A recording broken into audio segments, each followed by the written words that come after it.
Hi, hello students. Welcome to data transmission chapter. In this video session, we are discussing the data transmission and internet technologies, which is in IGCSE-Computer Science chapter 2. And this is the continuation of the previous videos. And here is the name of the previous videos I have mentioned. Please watch up that videos for the previous references. Okay. Now, welcome back to video session for data transmission once again, and welcome to AIA TV YouTube channel. Here, this picture shows that serial and parallel transmission, two different types of cables used in serial and parallel. Okay, so first one shows this parallel transmission cable. In this cable, you can see some pins are attached with the cable. So each pin will transfer one bit. Okay, if there are say for example 16 pins, that will transfer 16 bits at the same time. That is the use of parallel transmission we have discussed in the previous videos, right? Okay, then what is this is an example of serial transmission. This both cables are used to connect printer. Okay, so some type of printer supports parallel transmission, some types of printer supports serial transmission, and we have discussed the differences and benefits of serial and parallel transmission. Which one will work for long distance, which one will work for short distance, right? And which one will give very less errors, which means say for example in parallel transmission, if we are transmitting many bits at the same time, if one cable has got broken or it's corrupted, the entire data will be wrong. That is what I have mentioned in the previous video, I think. Okay, so if there are 4 bits are transmitting, the 4 bits are transmitting at the same time. If one cable is getting corrupted, the receiver received the wrong data. That is what it means. Okay, so that is some of the serial and parallel differences. And now we will learn what are the directions used to transmit data. Some directions are there, we have discussed in the previous video. First one is simplex. Simplex data transmission will transmit data in only one direction. It never come back. Okay, the sender will transmit data, again sender will transmit data, again sender will transmit data. Receiver have nothing to do other than receiving the data. Okay, so that is what simplex meaning. And when you come to half duplex, actually this is half duplex. By mistake I have mentioned as full duplex. It is half duplex. Okay, sorry, half duplex. In half duplex, both directions will work, but only one will work at a time. So I repeat the statement: both directions will work, but only one will work at a time. Say for example, while this direction sender is transmitting data, the same time receiver cannot transmit data to sender, so this won't work. When this transmission occur, this won't work. So that is what this meaning. Only one direction will work at a time, but both will work. Okay, you can say both directions will work, but not at the same time. That is what the half duplex means. Okay, then the next one is full duplex or duplex, we can say. We mentioned already. The another name of full duplex is duplex. The duplex mode transmit data both direction at the same time. The example, if we talk about example, you are receiving your television channels, right? Television, you are receiving channel from satellite or aerial or dish or whatever, right? Something like, isn't it? So your television will receive channel from satellite, for example. Can the television send channel to satellite? This direction will not work, only one direction. So that is what simplex means. Then when you come to half duplex, think about walkie-talkie. one person is talking. While he finish his transmission, he will say over. Then the next opponent will start transmitting. I repeat, when a sender transmit the data, he will say over. Then, which means the receiver understand this transmission is over. Now we can start transmitting the data. That is what the half duplex. Okay. Then when you come to full duplex, you think about mobile phone conversation. While you are talking, the opponent also can talk. Both transmission will work. So that is full duplex. You understand? This diagram shows how it works. Okay, some descriptions of the directions. Data can only travel in one direction. When it is one direction is necessary, this will start working. That is what the simplex mode here it shows. It transmit only one direction. Clear? The direction is turned in opposite. Okay, don't bother. The transmission work in only one direction. You can forget about these lines. Transmitter, receiver. Okay, transmitter is a satellite or antenna, receiver is a television here. That is the example we spoke, right? Yeah. Then the next mode, half duplex, data can pass in both directions, but only one direction will work at a time. When this transmission takes place, this won't work. When this transmission takes place, this won't work. Hope it's clear? That is half duplex mode. Examples also I mentioned. Walkie-talkie, that is CB radio system is walkie-talkie. The police department uses walkie-talkie to communicate, right? Very short range of communication. Then duplex mode, I have discussed the telephone conversation is the example of duplex mode. Both directions will work at the same time. That is full duplex or duplex mode. Yeah. Then next, the third factor of data transmission. I'm just recalling the three major factors used in data transmission. First one is methods of transmission, parallel and serial. The second one is directions of transmission, simplex, half duplex, full duplex. The third one is synchronization of transmission. Okay, so here two types of synchronization methods are used. And before that, in the previous chapter, we have discussed that data in computer always stores in ones and zeros, right? Yes. So that first type of transmission, that is synchronization method, is asynchronous, right? Say for example, there are a bunch of bits of data. Imagine, right? So these group of data will be separated by each group. Say for example 8 bits in a group, right? So say for example 100 bits of data are there. These 100 bits will be divided into 888 bits. Okay, 8 bits. These 8 bits will be accompanied by some control bits. I repeat, this word is very important when you deal with asynchronous transmission. Data are arranged in group, 8 bits group, and with these 8 bits, the 2 more bits are added with that is known as control bits. So these control bits means start and stop.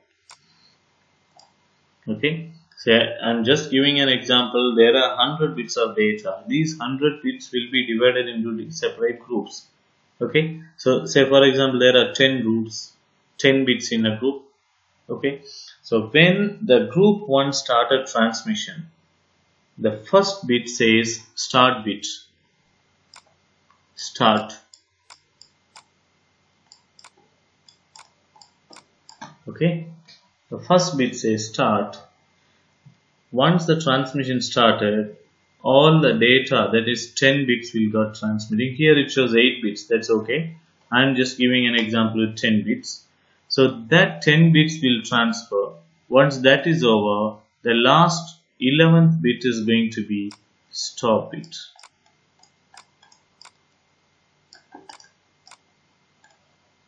Okay, the 11th bit is stop bit.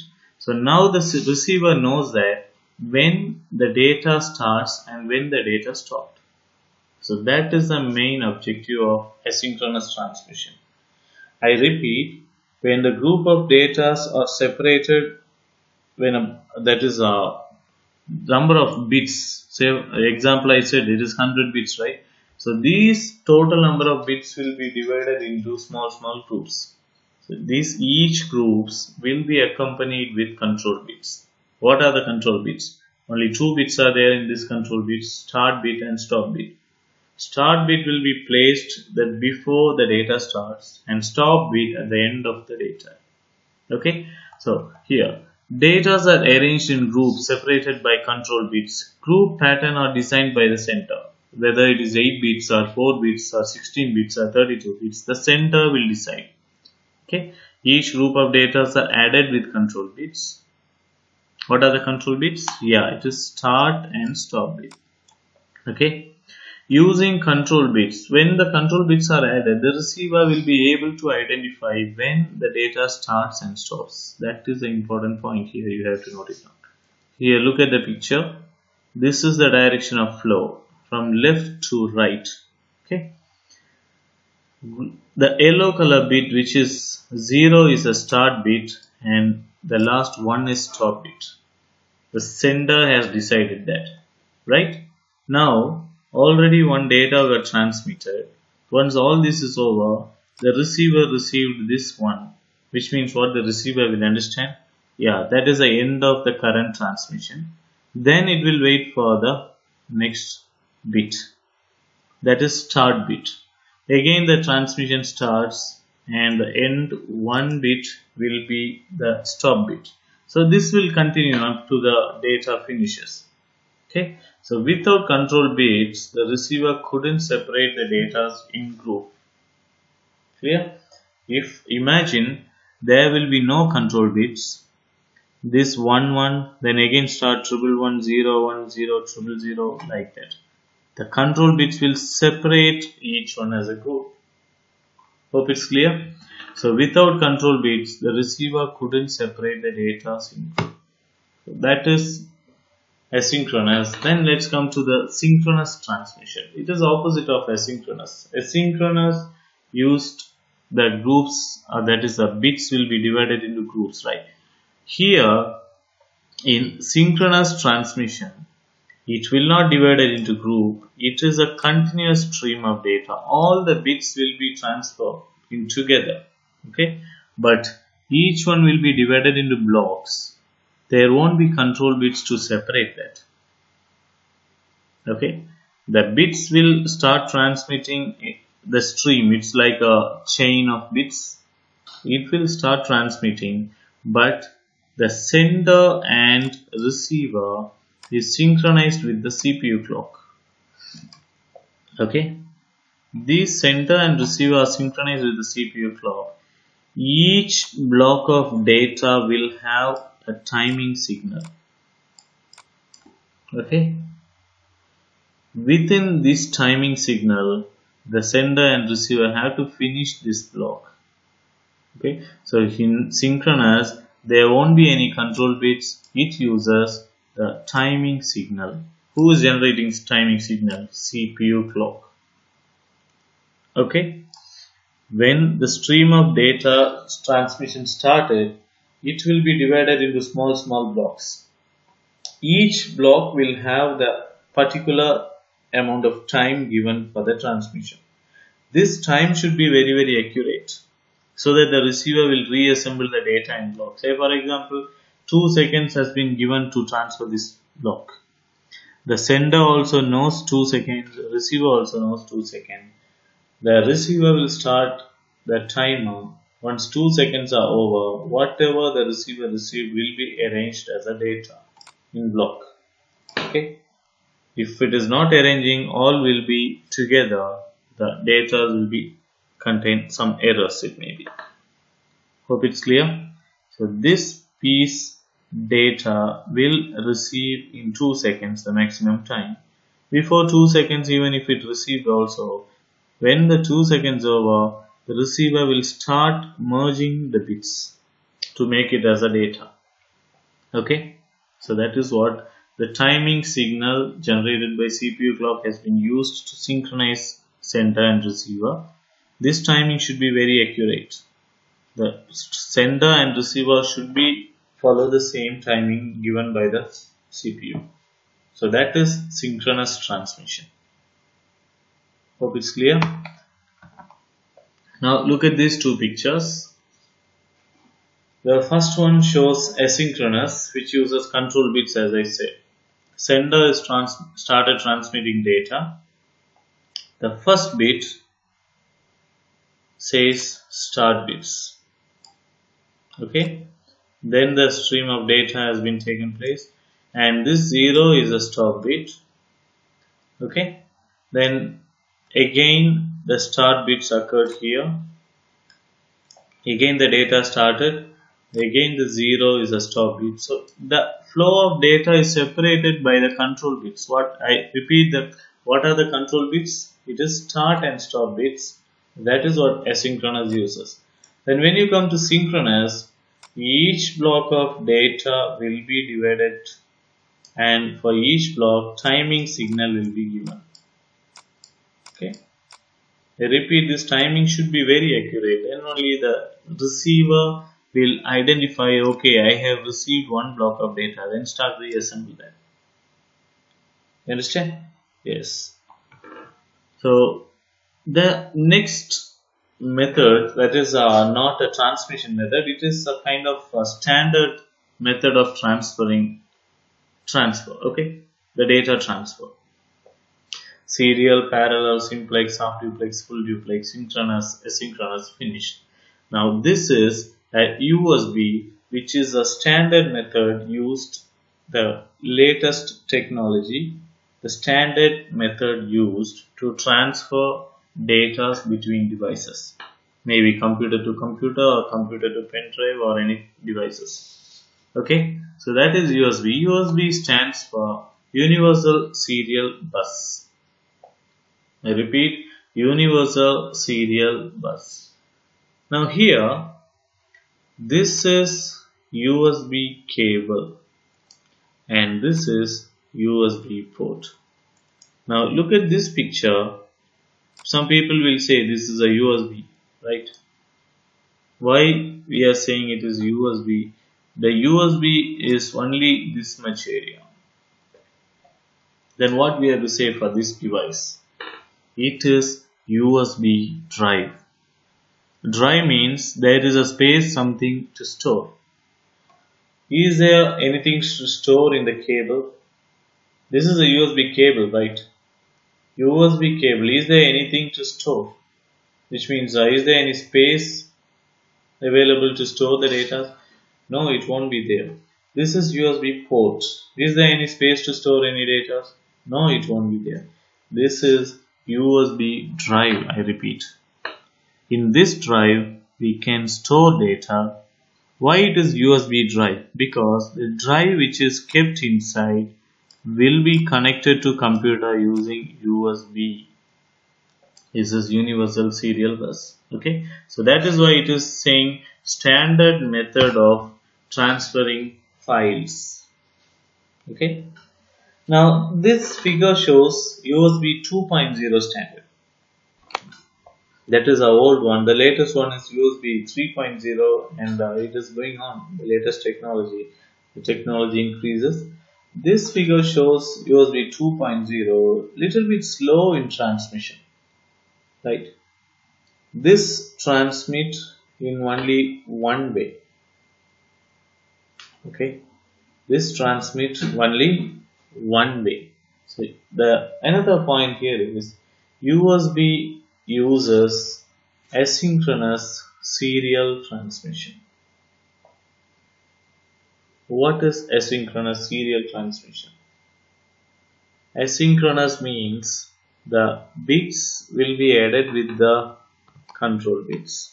The data will be added with the control bits. Serial transmission? Yeah. A bit, each and every bit will transfer one by one at a time. That is serial. So USB is an example of asynchronous serial transmission. and this is the old standard, which is 2.0. Only one way direction it will work. So what direction is that? It is simplex, isn't it? Then the next USB 3.0, this is the standard one. It transfer files in both directions. Okay. Here four cables are there. That hardware itself, it shows only one way direction. Here the four cables are there. Two cables is for power and earth. Any drives, if they needs to access, they need a power. So you might have seen that there will be four copper wires will be there inside, copper metal cable. Two of that will be used for power and earth line. The another two used for transmission. Now you can see the difference between this one and this one. So this one uses for transmitting data in both directions simultaneously. So what direction mode is that? Yes, that is full duplex mode. Okay. USB 2.0 uses simplex mode. USB 3.0 uses full duplex. Right? Okay. Now, okay, what will happen when you are using USB to transfer data or to store some files or anything? As soon as you plug in a USB, if it is new in your computer, immediately the right side bottom of your screen you can see that device driver software, loading device driver software. One message will be displayed. Okay. Then, okay, first time you have just plugged into your computer, it is loading the device driver software and it was successfully installed. Here it is showing it was not successfully installed, not a problem. Just showing an example, right? Next time when you are inserting the same pen drive in your computer, what will happen? It will immediately show this pop-up menu. This is called autoplay window. As soon as you plug in, it will show it on the screen, open folder to view files, right? Because this device driver was already installed. If it is installed, immediately it will open. Otherwise, it won't open. It will install the device driver software. That is what it is showing here, right? The another thing, if your device is not supporting in your computer, you might have seen this error. USB not device not recognized, right?